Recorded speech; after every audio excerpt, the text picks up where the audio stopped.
नमस्कार. आज आपण एका वेगळ्या आणि महत्त्वाच्या विषयावर बोलणार आहोत. आजकाल शाळेच्या फीज भरमसाठ वाढल्यात.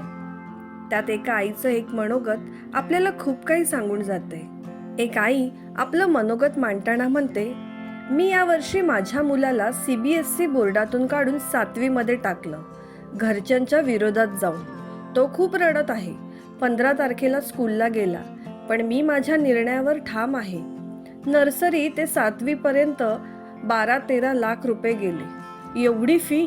पैशाचं जाऊ दे, पण एवढी फी भरून मुलाला मार्क कमी आले तर सारखं स्कूलमध्ये बोलवणार, वर आपल्यालाच खूप सुनावणार.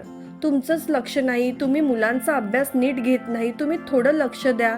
म्हणाले की 40-50 मुलं एका वर्गात असतात, आम्ही कोणाकोणाकडे पाहणार? तुम्हाला एक सांभाळवत नाही, आमच्या टीचर 40-50 सांभाळतात, हे ज्ञान दिलं. वर्किंग असणाऱ्या पालकांनी कसं काय वेळ द्यायचा? म्हणून बायोलॉजिस्ट क्लास लावला, तर त्यातही लुटलं. मार्क तर तेवढेच. बाकीची लोक मुद्दामून माझ्याकडे येऊन येऊन चौकशी करत आहेत की तुम्ही CBSE मधून मुलाला काढून का बरं SSCला टाकलं? मला कमी दाखवण्यासाठी. बिल्डिंगमधले तर सर्व CBSE किंवा ICSE बोर्डला आहेत. मी घेतलेला निर्णय योग्यच आहे असं मला वाटतं. आता मी फी भरून उरलेले पैसे त्याच्या नावे FD करणार आहे. तो काही बनला नाही तरी चालेल, पण त्यांच्या पुढच्या व्यवसायात त्याला भांडवल तयार ठेवेन. एका आईचं हे मनोगत तुम्हाला कसं वाटलं ते कमेंटद्वारे नक्कीच कळवा. धन्यवाद.